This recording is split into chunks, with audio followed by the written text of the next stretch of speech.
I'm Corrie Whitmore. I teach at the University of Alaska, Anchorage, Bachelor's of Science in Health Sciences program.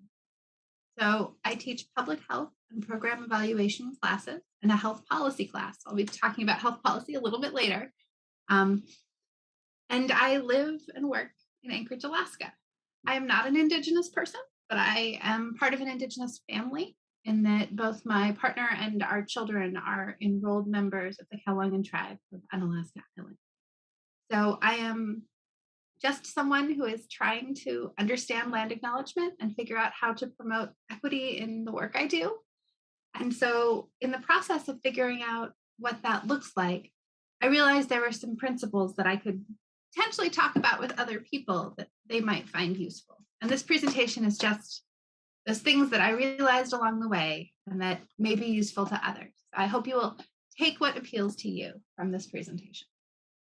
I originally developed it with Amber Christensen Fullmer, who's the Director of Native Student Services at UAA. And she's currently out on medical leave, so I am presenting this solo today, but I wanted to recognize Amber's contribution.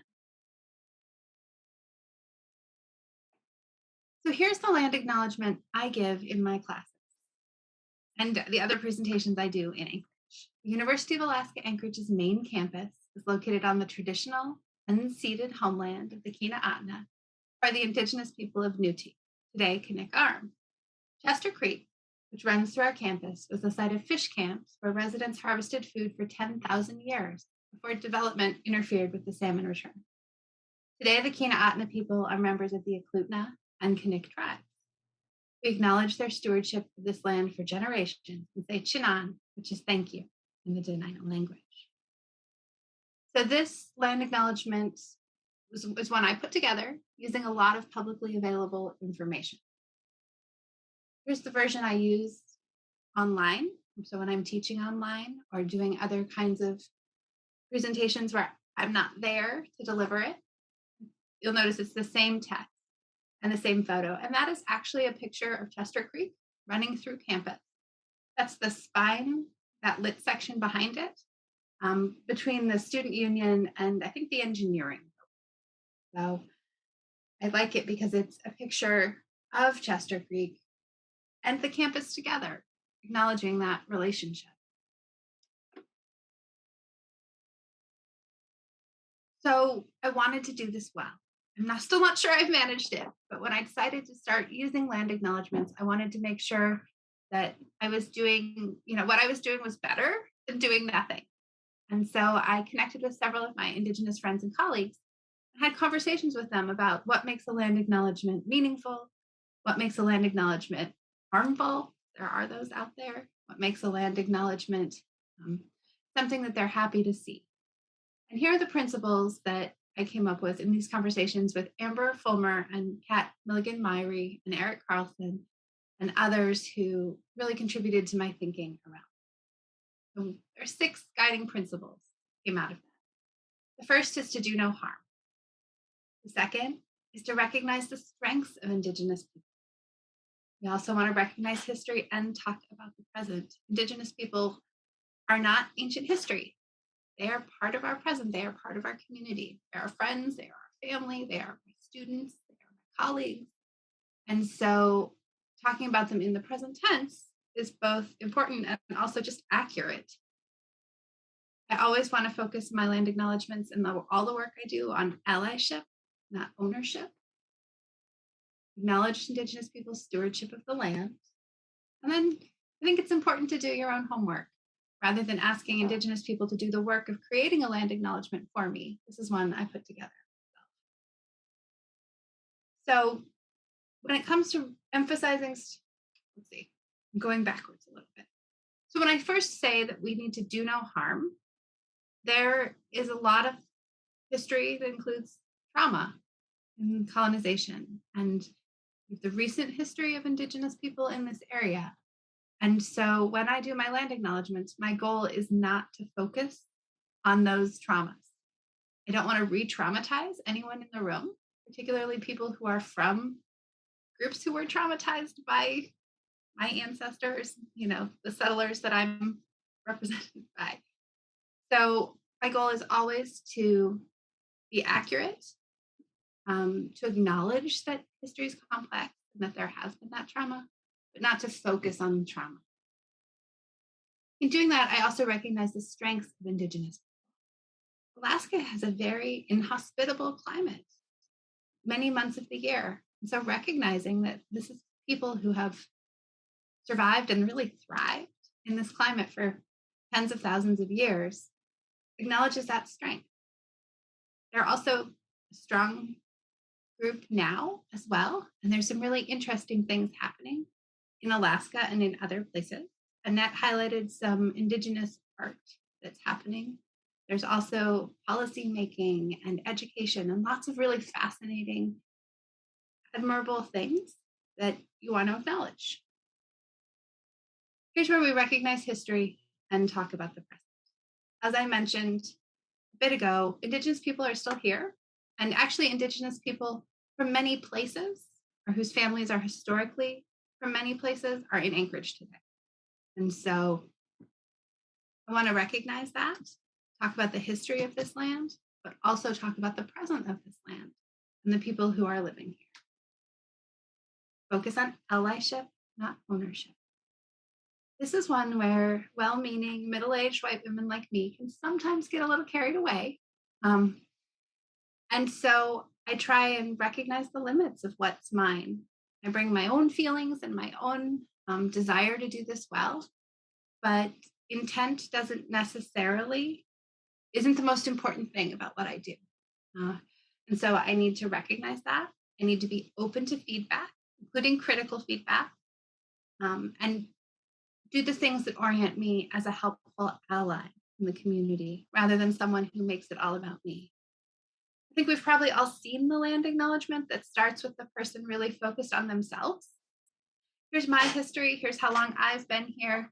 Here's my family background, from settler white people who are trying to do positive land acknowledgement. And that's where I think that ownership allyship line has gotten blurred. My family has history in Alaska too.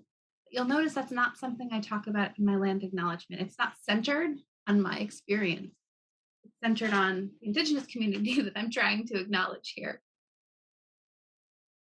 In the reading and I've done about land acknowledgement and the conversations I've had with lots of people around this, because once you start being known as someone who's into land acknowledgement, you get to have lots of really interesting conversations with it. This idea of acknowledging stewardship comes up again and again. While I tend to shy away from saying Indigenous people have or do, or, as a lot of different individuals, it's not one group, but one of the themes I hear and see again and again is that Indigenous people are stewards of the land, and that they have been in those stewardship roles for thousands of years, and that acknowledging that stewardship is important. And I do that really directly in my land acknowledgement. Remember it. And then finally, the sixth piece about doing my own homework. I was actually really empowered to start doing land acknowledgements and believing that what I had to say mattered when I heard, I'll say secondhand, that someone who is an Indigenous person in our community had been invited to the university yet again to deliver a land acknowledgement. And they declined this time. They said, I'm kind of tired of doing this emotional labor for you. This is work you need to do yourself. And I thought, great, if this is work I should be doing myself, and that I can take off my Indigenous colleagues and collaborators and things like that, that's awesome. I hadn't wanted to overstep. I wanted to center my own self in it. And I worried early on that taking on land acknowledgements would do that. But hearing that actually it's a kind of emotional labor and that our Indigenous friends and colleagues are pretty tired of doing it for us was powerful. And it set me up to do the research I needed to do. We have lots of resources. The internet is an amazing resource for things like this. At UAF, there's the Alaska Native Language Center. That's where I got my thank you in Tenina. Many of the tribal groups that exist today have websites. We also have libraries and archives and other resources that we can do our own homework, do the work ourselves, and then share. Now I'm going to go back through my land acknowledgement slowly and demonstrate how I tried to fulfill each of these 6 principles.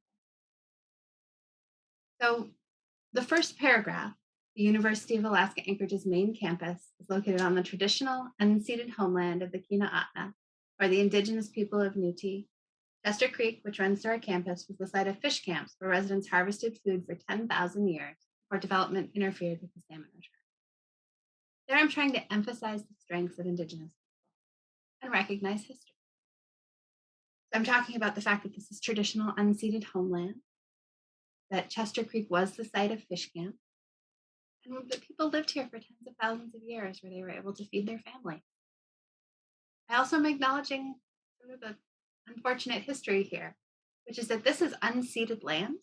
It was not given up. It was not bought. It was just taken.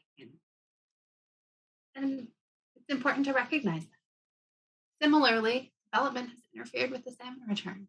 You could not feed your family now using Chester Creek in the same way that people could have 100 years ago or 200 years ago. I'm acknowledging that tough history, but also emphasizing the strengths of the people who were here.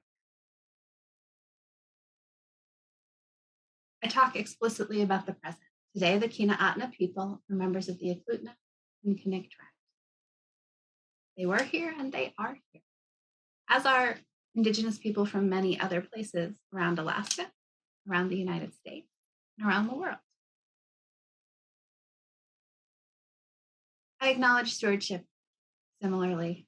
We acknowledge their stewardship of this land for generations. That relationship has existed for a long time.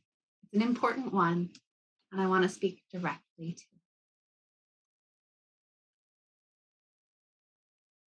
I feel like that last sentence is where I just show that I did my homework.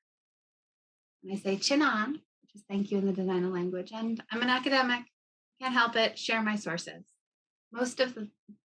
While this land acknowledgement was informed by a lot of reading I did from a lot of different sources, the 2 key ones were the Alaska Native Languages Center's materials, UAF, and Eklutna Incorporated's website. And so if this was the online version where you were on your own computer, you'd be able to click on that and click through to where that information came from. I don't have a specific line I can highlight to say, this is how I demonstrate allyship, this is how I do no harm.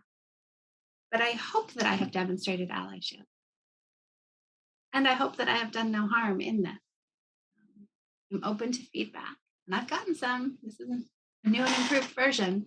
If there is anything that you would like to share or comments you have, this is sort of me walking through those 6 principles. I know that folks are often curious about how to put together their own land acknowledgement. You may be like I was, want to do it, but not be sure how to do it well. And so I have some sort of specific jumping off places that people may find helpful. So Code for Anchorage put together a land acknowledgement text bot, leveraging data from the Canadian not-for-profit Native Land. So if you text the name of a city and state to that local phone number, you'll get the name of the indigenous people. That's a pretty cool tool. I drew some of my material for the land acknowledgement for where I live, for where I work, from Eklutna Inc., from the Knik Tribal Council, from the Alaska Native Languages Center, specifically.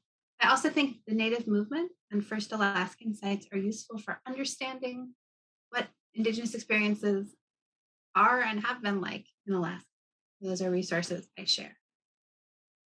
When you're looking beyond Alaska, there's some general resources. I put in the land acknowledgement bot again because that works anywhere in the country. Actually, I think anywhere in North America, and Native Land the Canadian website is working on expanding their reach. The Duwamish tribe, so that's who are outside Seattle, have a pretty specific set of directions around land acknowledgements that I found very helpful. The United States Department of Arts and Culture on our Native Land materials is really useful. That United States Department of Art and Culture is not actually a federal government group. It is a group of people who have taken on that role and are providing some really useful resources. Similarly, there's a Native Movement website that I found really helpful and encouraging. This up here is the website that you can use to find out explicitly who used to be on land using maps. I think I have about 10 minutes left. And so I'm going to give you an example of a land acknowledgement I put together for somewhere else, just as an example of how you might do this. So I was giving a presentation at a conference, and the conference was a virtual conference, but the organization putting on the conference is located in Durham, North Carolina. And so I used Durham as my example. So first I went to the nativeland.ca page and typed in Durham, North Carolina. And it showed me this. This is the Tuscarora region. And they suggest you contact the local nations to verify over here on the left and provide jumping off links, first places you can be. I used those links and the name of the tribal organizations they identified to do my own web research. So the Corrie Indians don't seem to be an indigenous tribe that I could find on the internet today. And when I did some additional research, this is the North Carolinapedia, hosted by one of the universities there. I was able to find out a little bit about them.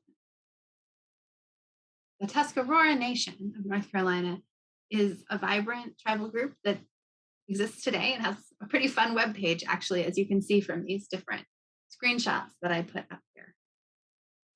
I went to the official government website of the Tuscarora Nation of Indians and then was able to explore both their official government side and then their more cultural website side. From them, I drew this land acknowledgement.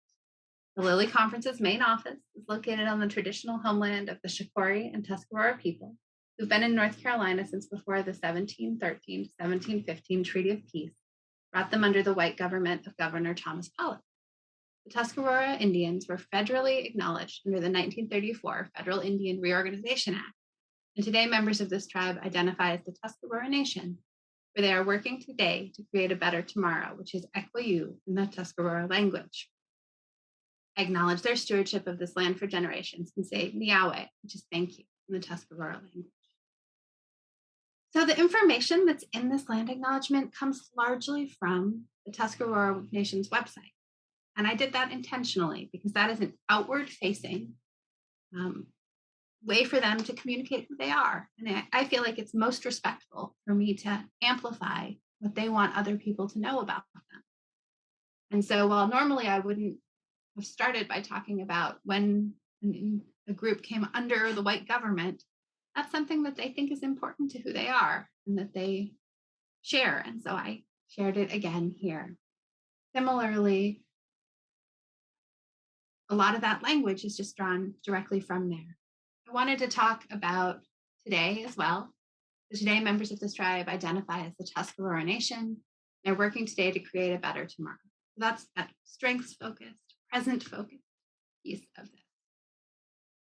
I will tell you that it's formulaic in a sense, and that there's things I try and do through here, but they don't all look the same. I did another land acknowledgement workshop for a group in Louisiana, and the tribal land that they are on belongs to indigenous people who don't want their language shared outside the tribe.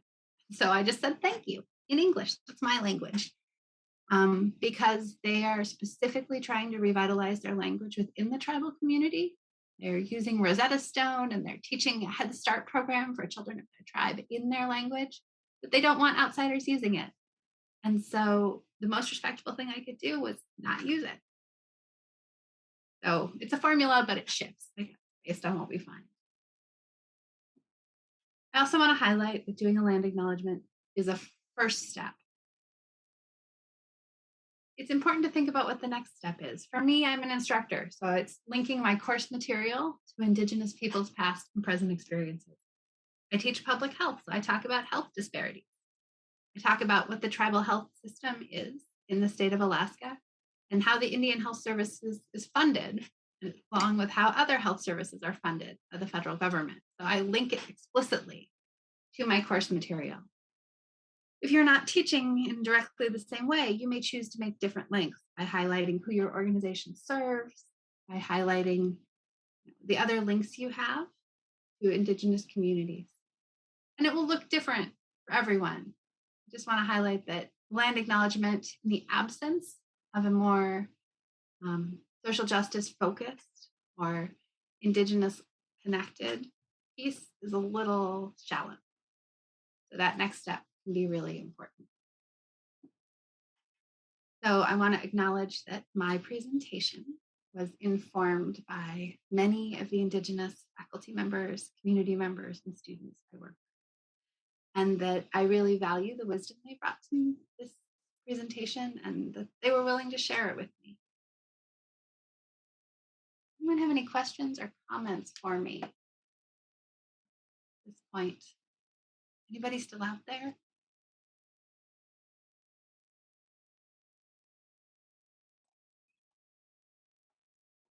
Thank you, Dr. Whitmore. I am just super grateful for your willingness to share this today. And I love how you acknowledge that not every group wants this done in the same way. And your willingness to kind of do the extra research that is necessary to make sure that each land acknowledgement is tailored, not just kind of a cookie cutter version. So I think people struggle with that. I know. So the conference where I delivered this is all about teaching and learning. And I had a conversation. The reason I presented on this is the second time I'd ever participated in that conference was because at the first time, I had to actually talk to the director of the conference and said, I think it would be great to have a land acknowledgement. And he said, well, we're just not sure. I don't want to leave someone out. I don't want to do it wrong. I don't want to offend somebody. And in talking through it, he came to a point where he was comfortable saying, we acknowledge the Indigenous people of this land, but without being specific. And it was just a really interesting moment for me to think, wow, can you write one land acknowledgement that you can deliver on any land, anywhere, and have it be meaningful? Or is it something where, yes, you could get it wrong, but you could also get it right? And it's worth doing the work to try and get it right and actually invest a little bit in this respectful engagement. So that's where a lot of that came from. Oh, yeah. Yeah. No, I super appreciate that. There's this kind of hesitation on the part of, like you said it, not me, middle class white women, to like not want to fumble sometimes, or people in positions of established power to not want to fumble because they're so used to being the content experts. And so I appreciate you acknowledging also that you don't have to be the content expert to do this, and it's important to still do it anyway. So it's okay to be wrong, right? It's worth investing to try and be right. But one of the most important things I think in doing this land acknowledgement is humility. I am doing my very best. My intent is really good. But if I screw up, even if my intent is good, I still hope someone will tell me and that I will be able to fix the actual product so it aligns with the intent.